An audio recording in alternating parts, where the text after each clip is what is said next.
انسان میں جو ایک جنسی طلب ہے،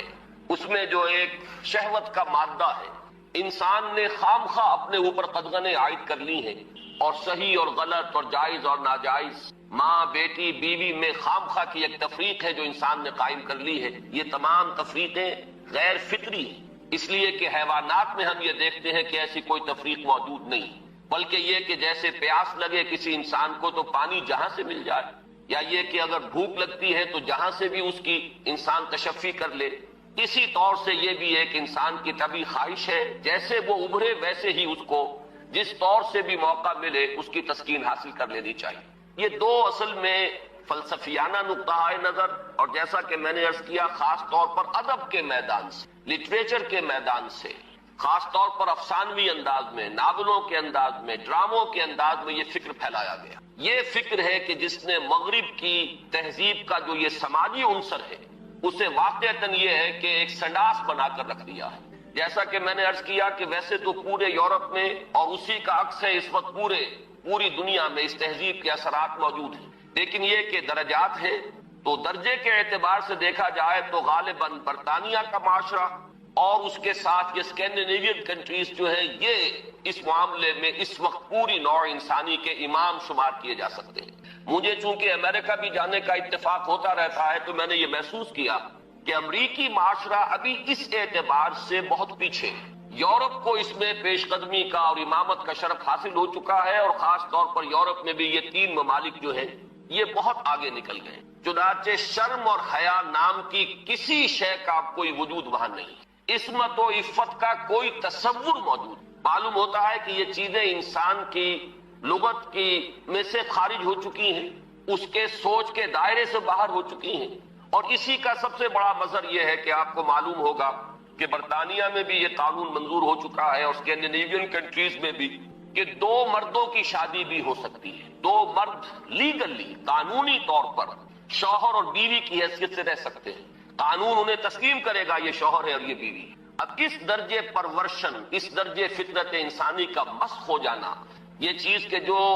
ناقابل قیاس ہے، لیکن یہ کہ بالفعل دنیا کے اندر یہ موجود ہے۔ اور پچھلے دنوں جب مجھے اتفاق ہوا جانے کا سویڈن، تو وہاں معلوم ہوا کہ ایک پاکستانی بھی ہیں، ایک سرحد کے رہنے والے صاحب، جنہوں نے کہ ایک لڑکے سے وہاں شادی کی ہوئی ہے، اور قانونی اعتبار سے وہ میاں اور بیوی کی حیثیت سے وہاں مسلم طور پر زندگی گزار رہے ہیں۔ یہ جو معاملہ ہے، مجھے زیادہ صدمہ جس بات کا ہوا وہ اس پہلو سے کہ اس معاشرے کی جو اچیومنٹس، جو انہوں نے خوبیاں حاصل کی، ہمارا معاشرہ جو ہے ان کے بارے میں تو سوچنے کو بھی تیار نہیں۔ مثلاً یہ کہ سیاسی سطح پر مساوات، معاشی کفالت کا اصول کہ کوئی شخص وہاں بھوکا نہیں رہ سکتا، ہر شخص کی گویا کہ کفالت جو ہے وہ ریاست کے ذمہ ہے۔ وہ باتیں جو اسلام نے دی تھی، جو حضرت عمر فاروق رضی اللہ تعالیٰ عنہ کے قول منسوب ہے کہ اگر دجلہ و فرات کے کنارے کوئی کتا بھی بھوکا پیاسا مر گیا تو عمر قیامت کے دن ذمہ دار ہوگا۔ یہ نقشہ واقعہ ہے، تسلیم کرنا پڑتا ہے کہ ان لوگوں نے اس چیز کو آج کی دنیا میں بالفعل حاصل کر کے دکھایا۔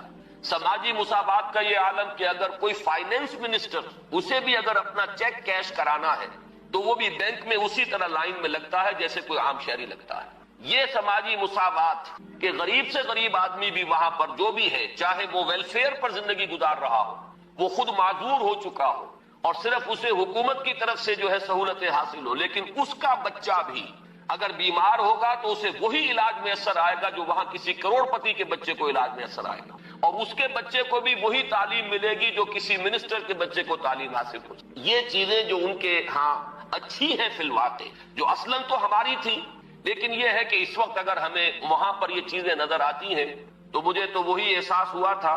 کہ کتابیں اپنے آبا کی یہ موتی علم و حکمت کے جو دیکھیں، ان کو یورپ میں تو دل ہوتا ہے سی پارا، چیزیں ہماری تھیں لیکن یہ انہوں نے کر کے دکھائی۔ بدقسمتی ہماری یہ ہے کہ ان چیزوں کے بارے میں تو ابھی ہمارے ہاں کوئی سوچ نہیں، ادھر پیش قدمی کا کوئی امکان نہیں۔ ہم سینکڑوں کوس دور ہیں اس سے کہ اس قسم کے کوئی ہم معاشرتی ارتقاء جو ہے اس کے بارے میں سوچ بھی سکیں، لیکن جو ان کی گندگی ہے جس نے کہ ان کو تباہ کر کے رکھ دیا ہے، خاندانی نظام ٹوٹ پھوٹ کر رہ گیا ہے۔ جیسا کہ میں نے عرض کیا کہ شرم اور حیا جو ہے وہ ان کی لغت سے خارج ہو چکے ہیں، عصمت و عفت کے الفاظ بے معنی ہو چکے ہیں۔ یہ وہ گندگیاں ہیں کہ جن کو اپنے اس معاشرے کے اندر لانے کے لیے ہمارے ہاں ایک طبقہ ہے کہ جو پورے طور پر فعال ہے، اگرچہ عددی اعتبار سے اس کی کوئی حیثیت نہیں، وہ ایک بہت ہی حقیر اقلیت ہے، لیکن معنوی حیثیت ہے، اخبارات میں ان کے مضامین چھپتے ہیں، وہ دانشور شمار ہوتے ہیں، سرکاری حلقے جو ہے وہ ان کو سپورٹ کرتے ہیں، ذرائع ابلاغ جو ہے ان تک ان کی رسائی ہے، لہذا اس معاشرے میں تیزی کے ساتھ یہ چیزیں جو ہے وہ سرایت کرتی چلی جا رہی ہیں۔ بہرحال اس تمہید کے بعد اصلاً مجھے جس موضوع پر گفتگو کرنی ہے میں اس کی طرف آ رہا ہوں۔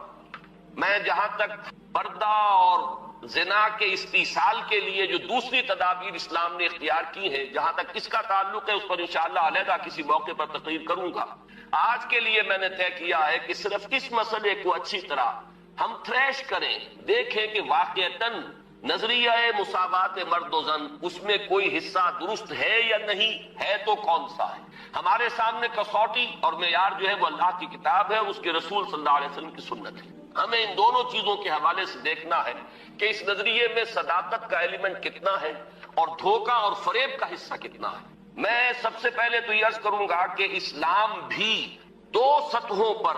عورتوں اور مردوں کے درمیان کامل مساوات کا قائل ہے، لیکن ایک تیسری سطح وہ ہے کہ جس پر وہ ایک فرق کرتا ہے، درجہ بندی کرتا ہے۔ ان دونوں کو علیحدہ علیحدہ سمجھ لینا چاہیے۔ پہلی سطح جس پر کہ اسلام عورت اور مرد کے درمیان کامل مساوات کا قائل ہے وہ شرف انسانیت ہے۔ مرد بھی انسان ہے، عورت بھی انسان ہے۔ جو شرف انسانیت ہے اس میں مرد اور عورت برابر کے شریک۔ اگر کسی کے ذہن میں یہ تصور ہے کہ عورت کا وجود ایک گھٹیا وجود ہے، عورت ایک کمتر وجود کی حامل ہے، تو یہ خالص غیر قرآنی اور غیر اسلامی نقطہ نظر۔ بدقسمتی سے بعض دوسرے معاشروں کے اثرات ہمارے ذہنوں میں بھی آ گئے۔ خود عیسائی معاشرے کا بنیادی تصور یہ تھا کہ عورت ہے ہی گناہ کی گٹھڑی، مجسم برائی، یہ ایو سے ایول کا لفظ بنا ہے۔ حضرت حوا کے لیے ان کے ہاں لفظ ایو ہے، اور ایو سے ایول ہے، ایول برائی کو کہتے ہیں، یعنی یہ کہ عورت کا تو سارا وجود ہی سرتاسر برائی ہے۔ یہ چیزیں کچھ مختلف ذرائع سے ہمارے ذہنوں میں بھی آئی ہیں۔ پھر یہ کہ یہ معاشرہ جو ہے ہمارا جو پس منظر ہے تاریخی ہندو معاشرہ، اس میں بھی عورت کے گھٹیا ہونے کا تصور موجود ہے۔ تو سب سے پہلے یہ کہ ہمیں اپنے قلوب کا، اذہان کا جائزہ لینا چاہیے کہ اگر اس طرح کا کوئی جرثومہ ہمارے فکر میں ہے تو یہ خالص غیر قرآنی، غیر اسلامی۔ شرف آدمیت جس کا نام ہے اس میں عورت اور مرد برابر اور مساوی طور پر شریک ہے۔ میں نے اس کے ضمن میں آپ کے سامنے ایک تو آیت مبارکہ پڑھی ہے سورہ نساء کی۔ آپ کو معلوم ہے کہ معاشرتی مسائل پر قرآن مجید کی جامع ترین سورت سورہ نساء ہے۔ اس کا آغاز ہی اس سے ہوتا ہے کہ یا ایھا الناس، اے لوگو، اتقوا ربکم الذی خلقکم من نفس واحدۃ وخلق منها زوجها وبث منہما رجالا کثیرا ونساء۔ اے لوگوں، اپنے اس رب کا تقوی اختیار کرو جس نے تمہیں ایک انسانی جان سے پیدا کیا، اسی سے اس کا جوڑا بنایا، اور ان دونوں سے کثیر تعداد میں مردوں اور عورتوں کو زمین میں پھیلا دیا۔ گویا کہ پوری نوع انسانی ایک انسانی جوڑے کی نسل۔ آدم اور حوا علیہ السلام انہی کی اولاد ہیں تمام انسان۔ اس پہلو سے تمام انسان بھی برابر ہیں، اگرچہ نسلیں ان کے اندر وجود میں آ گئی ہیں، اگرچہ شکلیں مختلف ہو گئی ہیں، رنگتیں ان کی تبدیل ہو گئی ہیں، ایک دوسرے سے بہت مختلف ہو گئی ہیں، لیکن یہ کہ تمام شعوب و قبائل کا فرق ہو یا لونی یا لسانی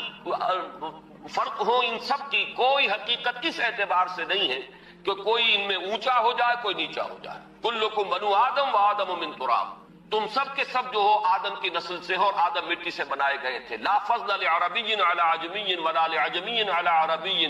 ولا لاحمر علی اسود ولا لاسود علی احمر الا بالتقوی۔ یہ معاملہ جہاں عربی اور عجمی اور کالے اور گورے کے مابین ہے، وہیں مرد اور عورت کے مابین ایک ہی انسانی نسل۔ اور آج بھی آپ دیکھیے آدم و حوا سے آگے گزر کر آخر ایک ہی ماں باپ کی اولاد میں بیٹے بھی ہوتے ہیں، بیٹیاں بھی ہوتی ہیں، ایک ہی باپ کے نطفے سے بیٹا بھی ہے اور بیٹی بھی ہے، ایک ہی ماں کے بطن سے بیٹی کی بھی ولادت ہو رہی ہے اور بیٹے کی بھی ہو رہی ہے۔ تو کوئی فرق و امتیاز ان کے مابین اس پہلو سے کہ مرد مرد ہونے کے ناطے اعلیٰ ہو اور عورت عورت ہونے کے حوالے سے گھٹیا اور ادنا ہو، یہ خالص غیر اسلامی، غیر قرآنی تصور ہے۔ شرف آدمیت، شرف انسانیت میں یہ بالکل مساوی ہے۔ دوسری چیز کہ جس میں اسلام پوری مساوات تسلیم کرتا ہے وہ ہے نیکی کا میدان، خیر کا میدان، اخلاق کا میدان، روحانیت کا میدان۔ اس میں بھی دونوں برابر ہیں، ان میں کوئی تفریق، کسی پہلو سے کوئی فرق نہیں۔ میں نے اس کے ضمن میں ایک طویل آیت قرآن مجید کی آپ کو پڑھ کر سنائی ہے۔ آپ خود غور کریں گے کہ یہ جو گردان کا سا انداز یہاں لیا گیا ہے سورہ احزاب کی آیت نمبر 36 میں، آیت نمبر 35 میں، اس سے آپ خود اندازہ کر سکتے ہیں کہ تصور کیا دینا مقصود ہے۔ ان المسلمین والمسلمات، بے شک مسلمان مرد مسلمان عورتیں، والمومنین والمومنات، مومن مرد مومن عورتیں، والقانتین والقانتات، فرما بردار مرد فرما بردار عورتیں، والصادقین والصادقات، راست باز مرد راست باز عورتیں، والصابرین والصابرات، صبر کرنے والے مرد اور صبر کرنے والی عورتیں، والخاشعین والخاشعات، اللہ سے خشوع کا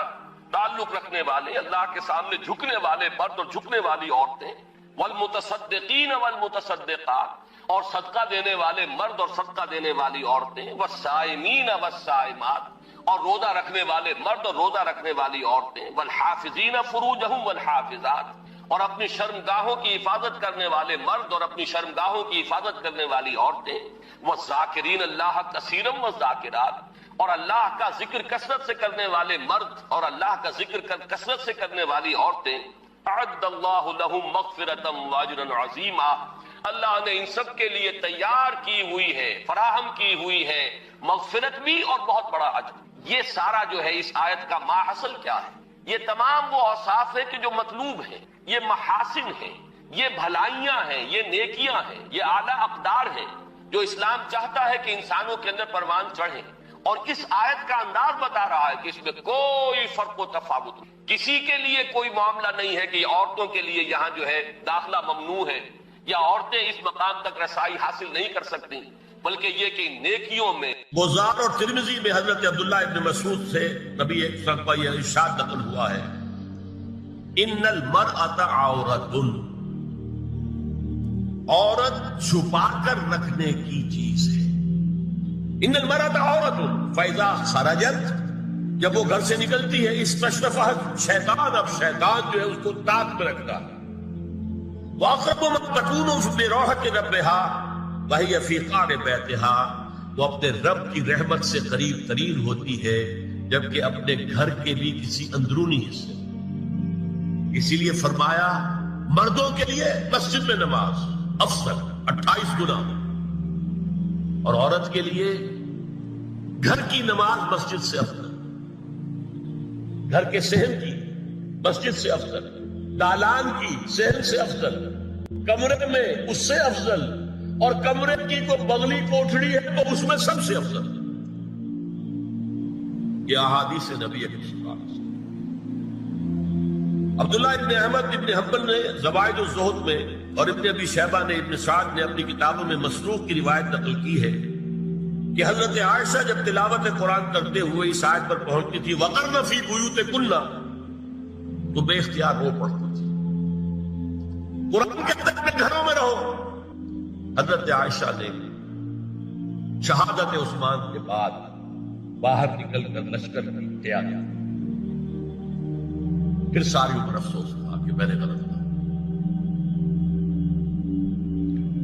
حافظ ابو بکر بزار حضرت انس سے روایت کرتے ہیں کہ عورتوں نے حضور سے عرض کیا کہ ساری فضیلت تو مرد لوٹ کے لے گئے، وہ جہاد کرتے ہیں، خدا کی راہ میں بڑے بڑے کام کرتے ہیں، ہم کیا عمل کریں کہ ہمیں بھی مجاہدین کے برابر اجر مل سکے؟ جواب میں آپ نے فرمایا من قعدت منکن فی بیتہا فإنہا تدرک عمل المجاہدین، تم میں سے جو شخص اپنے گھر میں بیٹھی رہے گی وہ مجاہدین کا اجر حاصل کرے۔ یہ ایک ہوا کا رخ ہے، بتایا جا رہا ہے، یہ نظام ہے جس کو اس شکل میں دیا جا رہا ہے۔ اب آئیے سورہ نور کی طرف۔ یا ایھا الذین آمنوا لا تدخلوا بیوتا غیر بیوتکم حتی تستأنسوا وتسلموا علی اہلها ذالکم خیر لکم لعلکم تذکرون۔ اہل ایمان مت ہرگز مت داخل ہو اپنے گھروں کے علاوہ کسی اور گھر میں جب تک کہ تم ان کے ساتھ مانوس نہ ہو جاؤ، اذن نہ لے لو، ان پر سلام نہ کرو، یہی تمہارے لیے خیر بہتر ہے۔ اس کے بعد تفصیل آئی ہے، اس میں میں اس وقت نہیں جا رہا۔ اور جو لوگ اس پر عمل نہیں کرتے ان کے بارے میں قرآن مجید کیا کچھ حضور کیا کچھ فرما رہے ہیں یہ آپ سن لیجیے، بہت سخت احکام۔ عن ابی ہریرہ رضی اللہ عنہ ان رسول اللہ صلی اللہ علیہ وسلم قال لو ان امرأ اطلع عليك بغیر اذن فخذفته بحصاة ففقعت عينه ما كان عليك من جناح متفق علیہ، بخاری اور مسلم دونوں کی۔ اگر کوئی شخص تمہارے گھر میں بغیر اجازت کے داخل ہو جائے اور تم اس کی سزا کے طور پر اس پر کنکریاں پھینکو اور اس کی آنکھ پھوٹ جائے کنکری سے، تو تم پر کوئی گناہ نہیں۔ بغیر اجازت کے گھر میں آ گیا ہے، بغیر اذن کے، بغیر استئذان کے کنکریاں مارو اور کنکری سے آنکھ پھوٹ جائے، فما کان علیک من جناح، کوئی حرج نہیں۔ اب آ رہی ہے اصل آیت، قل للمؤمنین یغضوا من ابصارهم ویحفظوا فروجهم ذلک ازکی لهم ان اللہ خبیر ما یصنعون وقل للمؤمنات یغضضن من ابصارهن ویحفظن فروجهن ولا یبدین زینتهن الا ما ظهر منها وَلْيَضْرِبْنَ بِخُمُرِهِنَّ عَلَى جُيُوبِهِنَّ وَلَا يُبْدِينَ زِينَتَهُنَّ إِلَّا لِبُعُولَتِهِنَّ أَوْ آبَائِهِنَّ أَوْ آبَاءِ بُعُولَتِهِنَّ أَوْ أَبْنَائِهِنَّ أَوْ أَبْنَاءِ بُعُولَتِهِنَّ أَوْ إِخْوَانِهِنَّ أَوْ بَنِي إِخْوَانِهِنَّ أَوْ بَنِي أَخَوَاتِهِنَّ أَوْ نِسَائِهِنَّ أَوْ مَا مَلَكَتْ أَيْمَانُهُنَّ أَوِ التَّابِعِينَ غَيْرِ أُولِي الْإِرْبَةِ مِنَ الرِّجَالِ أَوِ الطَّفْلِ الَّذِينَ لَا يَظْهَرُوا عَلَى عَوْرَاتِ النِّسَاءِ وَلَا يَضْرِبْنَ بِأَرْجُلِهِنَّ لِيُعْلَمَ مَا يُخْفِينَ مِنْ زِينَتِهِنَّ وَتُوبُوا إِلَى اللَّهِ جَمِيعًا أَيُّهَا الْمُؤْمِنُونَ لَعَلَّكُمْ تُفْلِحُونَ۔ یہ لمبی آیت ہے۔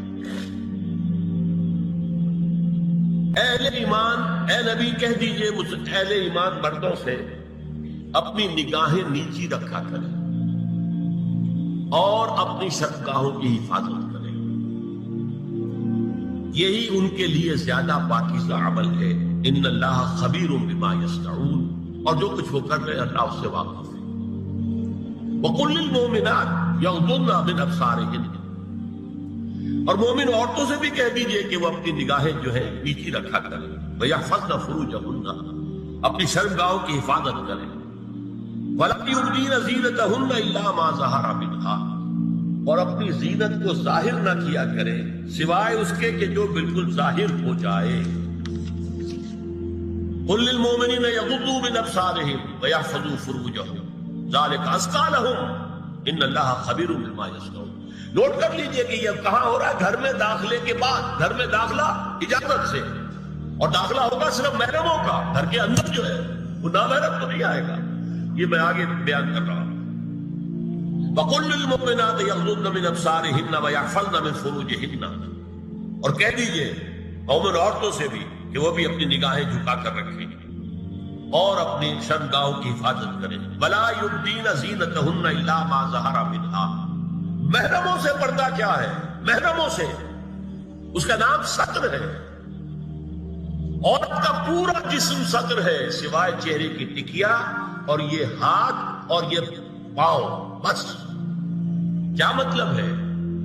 بھائی بھی نہیں دیکھ سکتا بہن کے جسم کا کوئی اور حصہ، باپ بھی نہیں دیکھ سکتا بیٹی کے جسم کا کوئی حصہ، یہ ستر ہے، ستر محرموں سے پردہ ہے۔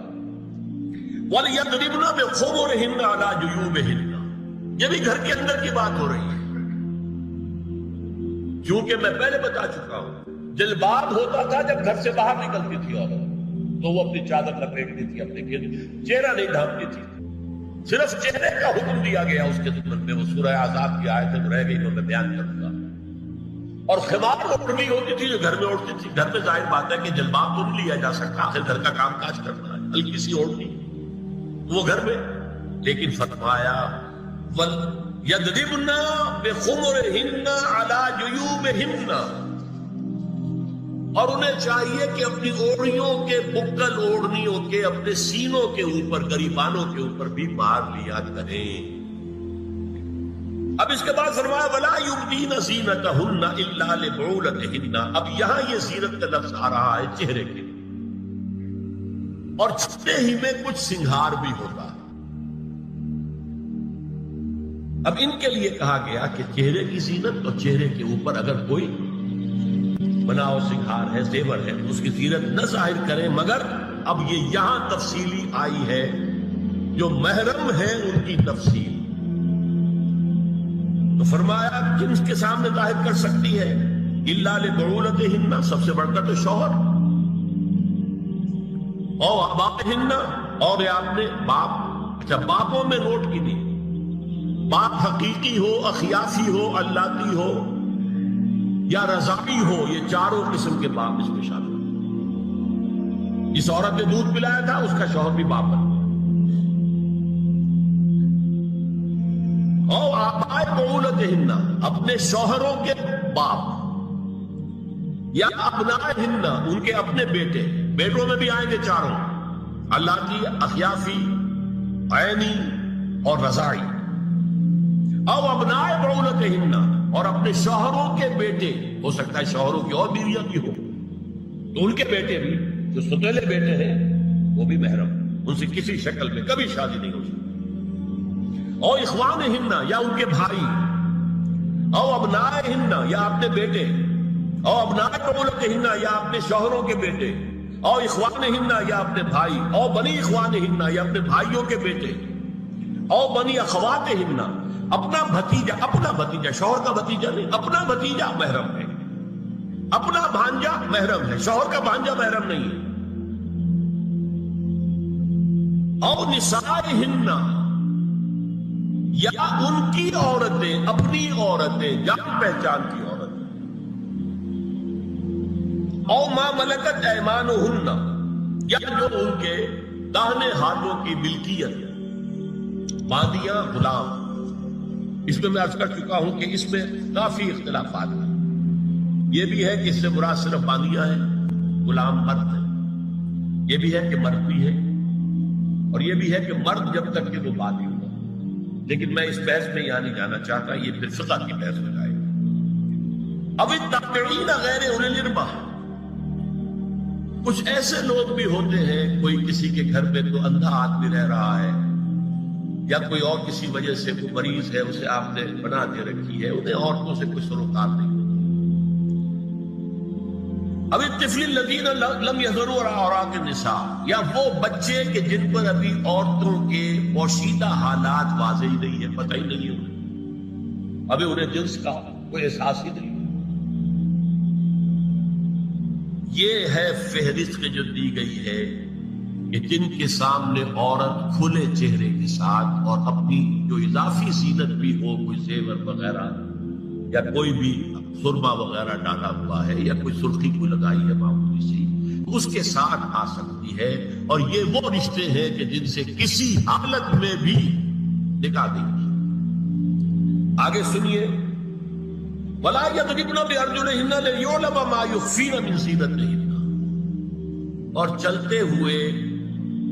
اپنے پاؤں زور سے نہ مارے کہ ان کی زینت ظاہر ہو جائے۔ اگر کوئی پازیب پہنی ہوئی ہے، کوئی جھنجھنو وغیرہ ہے، تو اب اگر پاؤں مار کر چلے گی تو خواہ ذہن جائے گا بیٹھے ہوئے کا کہ تو ہاتھ بن جا رہی ہے۔ یہاں تک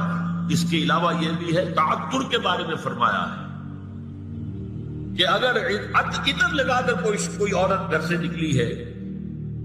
اذا استعارت المرأة فمرت على القوم ليجدوا ريحها فهي كذا وكذا قال قولا شديدا۔ اس ابو داؤد کی روایت حضور نے فرمایا جب کوئی عورت عطر لگا کر، خوشبو لگا کر نکلتی ہے کہ لوگ اس کی خوشبو سونگیں یا اس کو اوپر مطلع ہو جائیں تو ایسی ہے، ایسی ہے، بہت سخت الفاظ حضور نے استعمال کیے کہ جس کو راوی نے نقل نہیں کیا۔ عورت کے لیے خوشبو،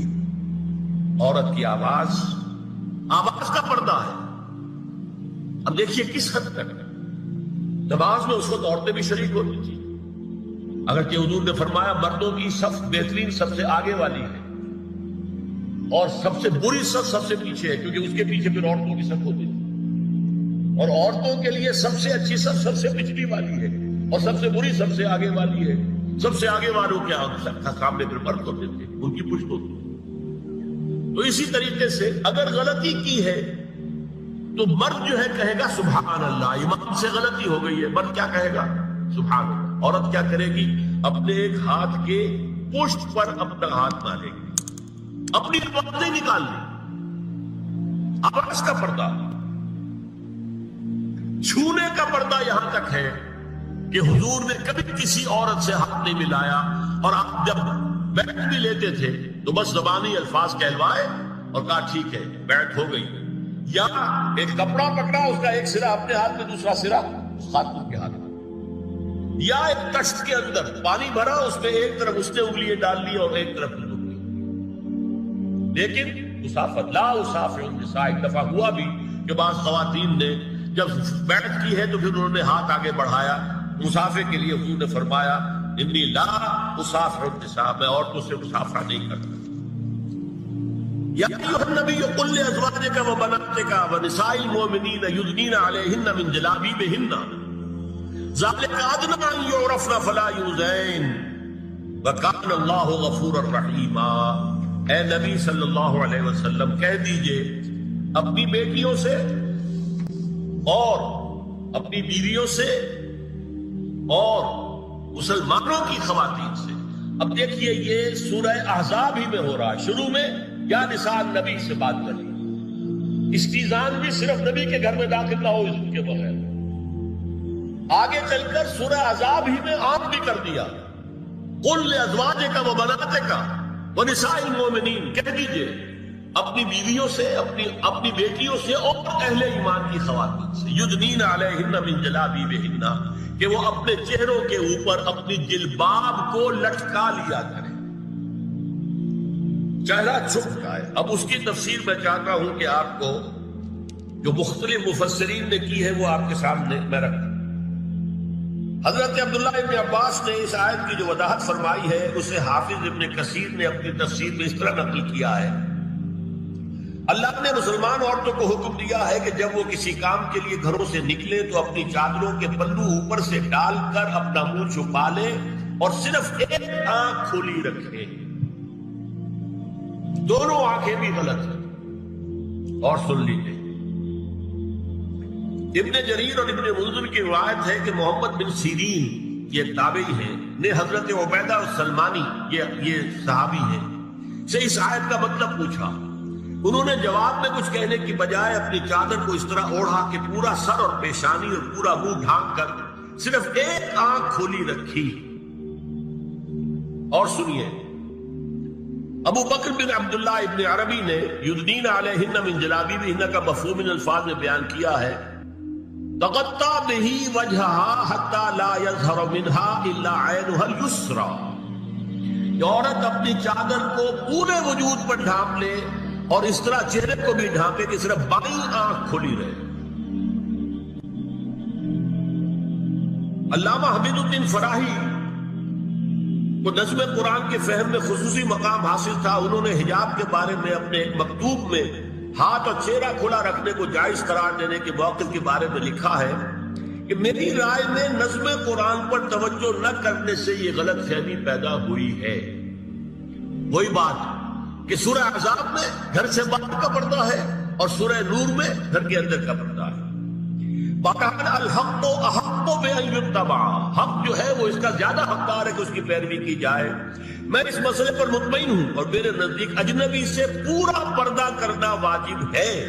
اور قرآن نے یہی حجاب واجب کیا ہے جو شرفاء میں مروج ہے، بلکہ اس سے بھی قدر زائد ہے۔ مولانا فراہی کا یہ مکتوب ماہنامہ حیات نو بلیریا گنج انڈیا کے اکتوبر سن 92 کے شمارے میں شائع ہوا۔ یہ ہے علماء کی رائے۔ حضرت ام سلمہ اور حضرت میمونہ نبی صلی اللہ علیہ وسلم کے پاس بیٹھی تھی، اتنے میں حضرت ابن ام مکتوم آ گئے۔ نبی صلی اللہ علیہ وسلم نے ان دونوں سے فرمایا احتجبا منہ، ان سے پردہ کرو۔ ازواج نے عرض کیا یا رسول اللہ الیس اعمی لا یبصرنا ولا یعرفنا، حضور کیا یہ اندھے نہیں ہیں، یہ نہ ہمیں دیکھ رہے ہیں نہ ہمیں پہچانتے ہیں۔ فرمایا افعمغایان انتما، کیا تم دونوں بھی اندھی ہو؟